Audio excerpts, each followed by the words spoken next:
लेकिन सामान्य जनमानस तो भक्त प्रहलाद के रूप में जब भी अपनी राष्ट्र आराधना के मार्ग पर चढ़ता है तो नरसिंह भगवान उसका सहभागी बनने और उसका अपना आशीर्वाद प्रदान करने के लिए अवश्य अवतरित होते हैं। ये पर्व और त्योहार उत्तर प्रदेश वासियों के लिए तो महत्वपूर्ण है ही, गोरखपुर के लिए और भी महत्वपूर्ण इसलिए है क्योंकि गोरखपुर आजादी के बाद विधानसभा के हुए विभिन्न चुनावों में पहली बार गोरखपुर की 9 की 9 सीटें भारतीय जनता पार्टी ने जीती हैं। आज होली का पावन पर्व है। मैं सबसे पहले आप सभी को, पूरे प्रदेशवासियों को होली की हृदय से बधाई देता हूं और होली की मंगलमय शुभकामनाएं आप सबके प्रति व्यक्त करता हूं। यद्यपि पिछले 10 दिनों से आप सब होली के उस उत्साह के साथ जुड़े हुए हैं और कई कारणों से हमारे लिए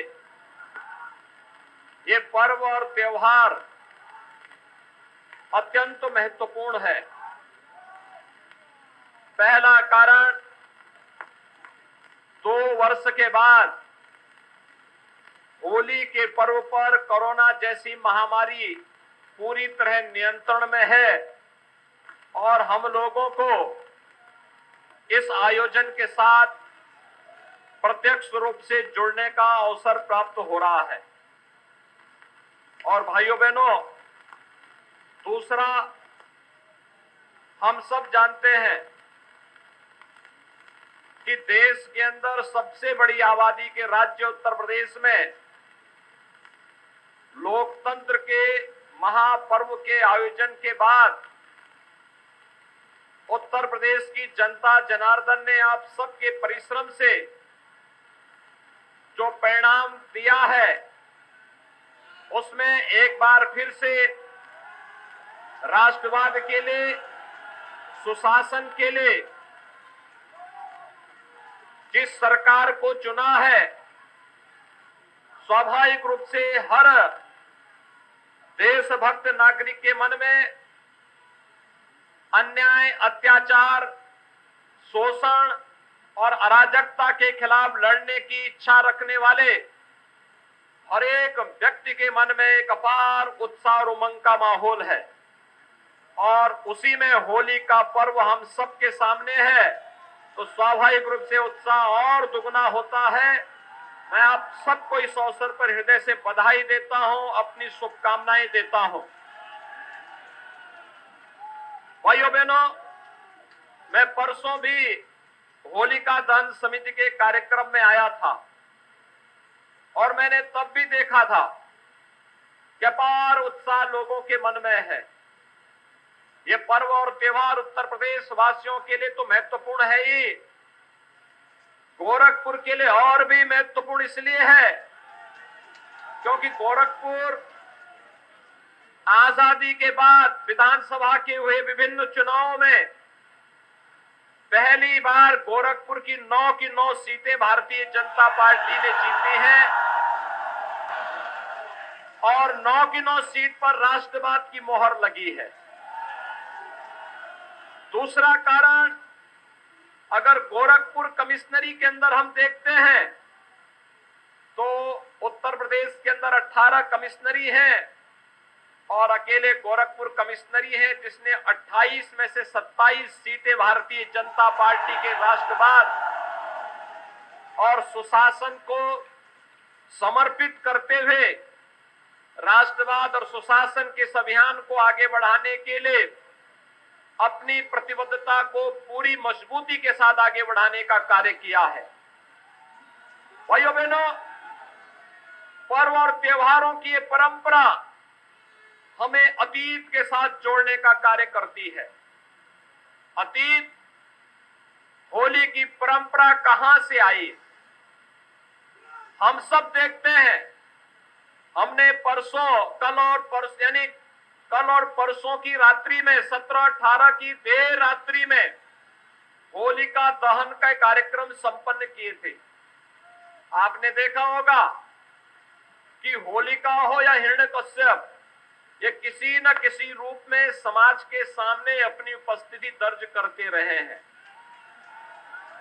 और यही नहीं, भक्त प्रहलाद भी और नरसिंह भगवान भी अपनी उपस्थिति किसी न किसी रूप में समाज में व्यक्त करते रहे हैं। ये संदेश देता हमें पर्व और त्योहार अच्छे मार्ग पर चलने की।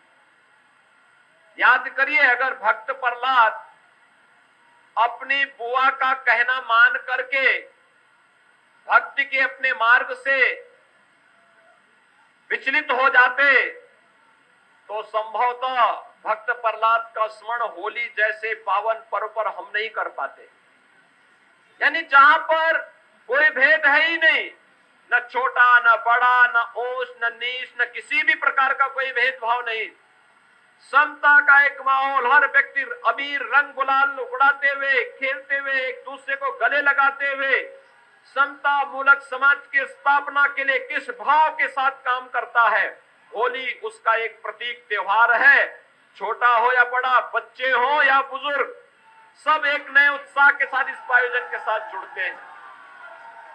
और याद करिए, हिरण्यकश्यप भी यही चाहता था कि प्रहलाद उनका पुत्र है, और प्रहलाद भी अपने मार्ग से विचलित होने की स्थिति जो दिखती थी हिरण्यकश्यप को कि ये भगवान विष्णु का आराधक कैसे बन गया।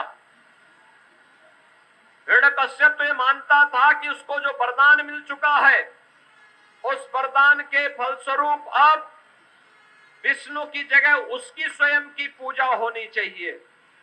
ईश्वरीय सत्ता को चुनौती देना, राष्ट्र की सत्ता को चुनौती देना, सामान्य नागरिकों की भावनाओं का अनादर करना, यह हिरण्यकश्यप और होलिका की प्रवृत्ति हो सकती है। लेकिन सामान्य जनमानस तो भक्त प्रहलाद के रूप में जब भी अपनी राष्ट्र आराधना के मार्ग पर चढ़ता है तो नरसिंह भगवान उसका सहभागी बनने और उसका अपना आशीर्वाद प्रदान करने के लिए अवश्य अवतरित होते हैं। यह अटूट भावना हमारे मन में हजारों वर्षों से चली आ रही है, और इसी भावना को सामने रख करके जब हम लोग हजारों वर्षों की इस विरासत को लेकर के आगे बढ़ते हैं तो ये पर्व और त्योहार होली के रूप में हमारे सामने आता है। ये हमें सदैव की प्रेरणा देता है कि चुनौती कितनी कठिन क्यों न हो, हम सबको अपने मार्ग से विचलित हुए बगैर निरंतर अहर्निश प्रयास करना होगा, अपने पद पर आगे बढ़ना होगा। और हम लोग जब भी सार्थक दिशा में सामूहिक ताकत के बल पर आगे बढ़ेंगे तो फिर विजय श्री का वरदान आपको अवश्य प्राप्त होगा। उसके लिए तैयार होना होगा, अपने आप को तैयार करना पड़ेगा। और आज आपने देखा होगा पिछले 2 वर्षों के अंदर कोरोना जैसी महामारी, दुनिया के अंदर लाखों लोग मर गए। उन सभी परिवारजनों के प्रति जिन्होंने अपने प्रियजनों को खोया है, परिजनों को खोया है, उन सब के प्रति हमारी संवेदना है। लेकिन भाइयों बहनों, इसी मार्ग से रास्ता भी निकालना था। प्रधानमंत्री मोदी जी के नेतृत्व में फ्री टेस्ट, फ्री उपचार, फ्री में वैक्सीन, सबको वैक्सीन, जहां ये कार्य सफलतापूर्वक हुआ, देश के अंदर 180 करोड़ वैक्सीन की डोजेज उपलब्ध करने वाला भारत दुनिया का एकमात्र देश। वहीं किसी भी महामारी का अब तक का ये रहा 1000 वर्षों की महामारी के जीत को अगर आप देखेंगे, इतिहास को आप देखेंगे, एक बात सामने आती है। और अब बात सामने आती है भाइयों बहनों कि महामारी हमेशा अपने